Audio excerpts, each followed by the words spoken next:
हमारे साथ अभी रहे और उन्होंने संघर्ष किया, हम उनको लेकर आगे जाएंगे।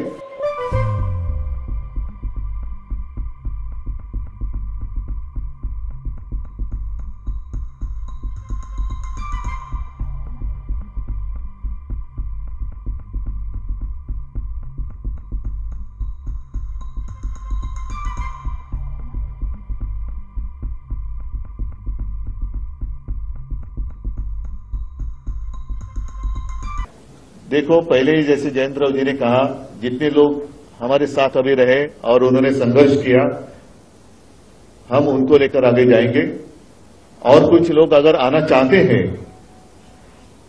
सिर्फ ये या वो ऐसे नहीं,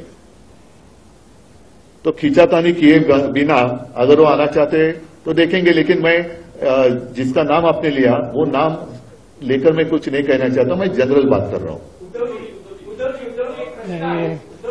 ठीक है।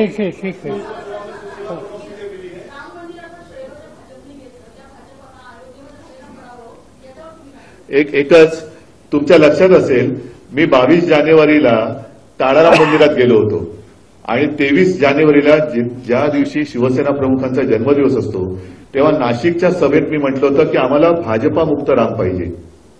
तो भाजपा मुक्त राम अयोध्यावासियांनी आणि उत्तर प्रदेश जिथे जिथे प्रभू रामचंद्राचं वास्तव्य होतं तिथे तिथे भाजपाने सपाटून मार खाल्लेला आहे। म्हणजे आता भाजप मुक्त राम झालेला आहे।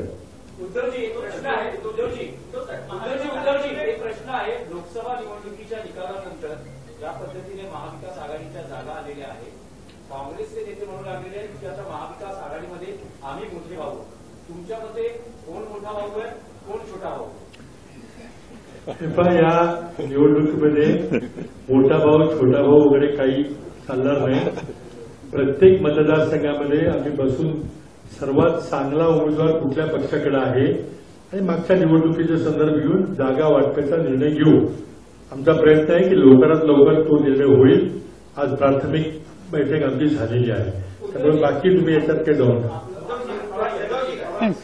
मला वाटतं पृथ्वीराजजींनी उत्तर दिले ना, वेगळं काय याच्यातच आमची एक वाक्यता दिसते।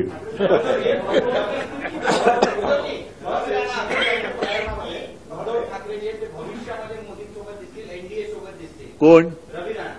ठीक आहे,